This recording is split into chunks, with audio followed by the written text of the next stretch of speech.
大家好，我是花花。长寿花买回家第一件事，做对了不掉花苞，花一茬一茬开。做错了，几天就掉花苞，还没来得及欣赏，就收了空盆，可惜又费钱。那么问题来了，你觉得长寿花买回家第一件事应该做什么呢？欢迎在评论区告诉我你的答案哦。有个扎心的事实，长寿花买回来第一件事，不是你决定的，而是花决定的。为什么这么说呢？因为长寿花带回家第一件要做的事情是根据花的状态来决定的。开花的长寿花和没有花的长寿花的处理方式简直就是天差地别，按照统一的标准来操作，大错特错，浪费钱收空盆。今天呢，我们就把这背后隐藏的秘密赤裸裸的揭晓。一、开花的长寿花缓冲观察。我猜各位朋友买长寿花，超过90%的情况都是买的带花苞的，或者是开花的长寿花。这种花更敏感，一定要仔细认真听。开花的长寿花带到家里的第一件事，绝对不是浇水，也不是晒太阳，更不是换盆。记住，最关键的一步是缓冲与观察。请你先把它放在家里一个明亮，但是没有任何强风直吹的角落。比如说，客厅离窗边有一点距离的位置上，或者封闭阳台的内侧。先让它在那里安安静静地待上1到2天。这么做的原因很简单，花室或者大棚里的环境跟我们家是完全不同的，那里的温度、湿度、通风都是专门设定的，花一下子换到一个新环境也会水土不服，所以它需要一点时间适应。这个缓冲期能大大减少它因为不适应而出现的掉花苞、黄叶子的情况。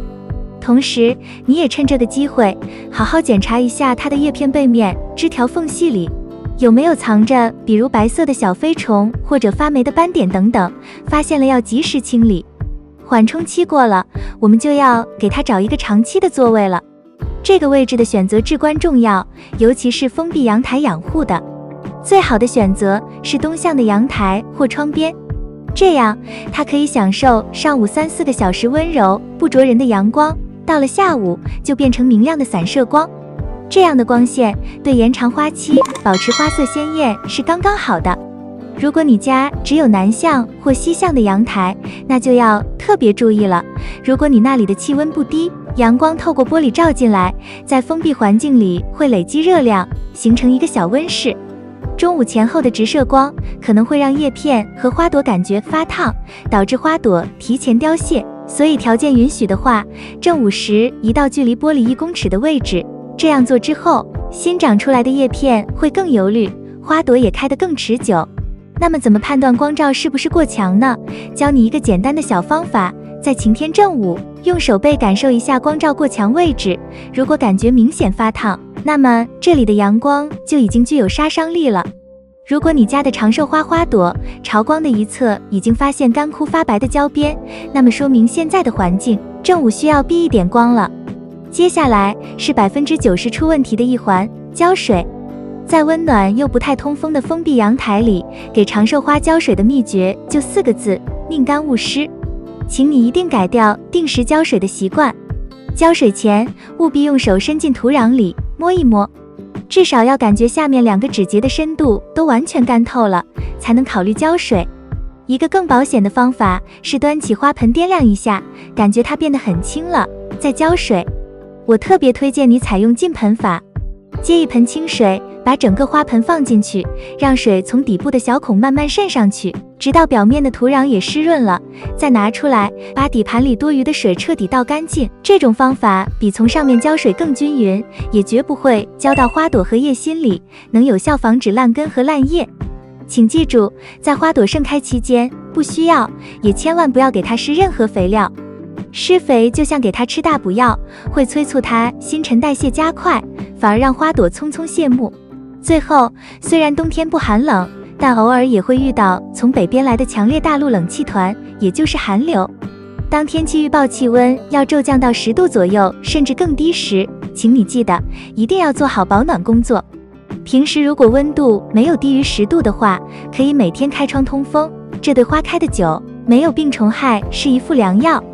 总结一下，封闭阳台里养好一盆长寿花，其实就是先缓冲，再找位，慎浇水，别施肥，防寒流这15个字，希望你能记住哦。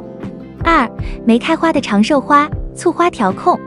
如果你带回家的是一盆枝叶茂盛但不见花苞的潜力股，我们的目标就非常明确了，催花。这时候第一件事就完全不同了，不是静养，而是立刻进行光照调控。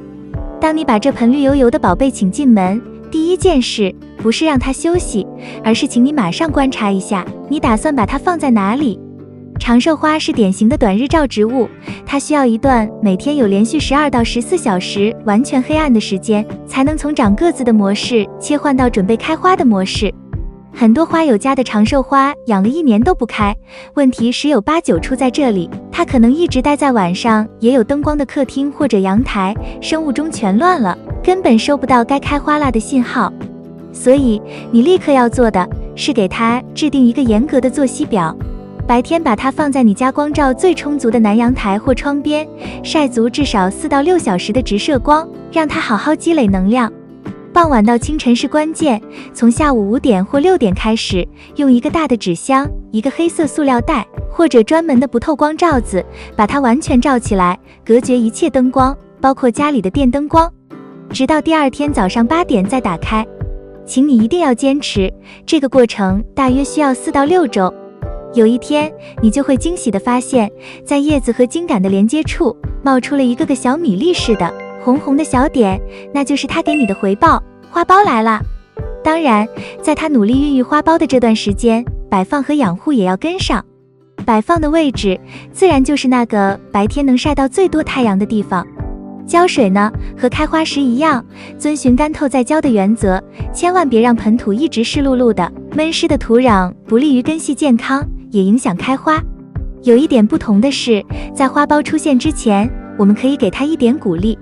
你可以每2周用磷酸2氢钾这种肥料，按照说明兑水稀释后浇灌1次。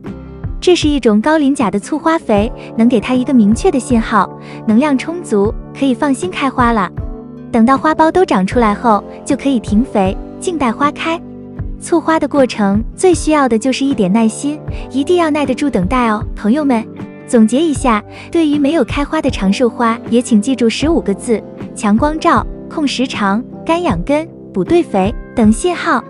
最后，养花的智慧就在于看懂它当下的状态，给出最对路的照顾。希望今天这套因材施教的养护指南，能让你家的长寿花，无论是正在盛开，还是准备盛开，都能把长寿的福气长长久久地留在你家。如果你觉得有收获，请一定要点赞和关注，你的支持对我非常重要。也欢迎在评论区留下你的问题或者看法，我们下期见。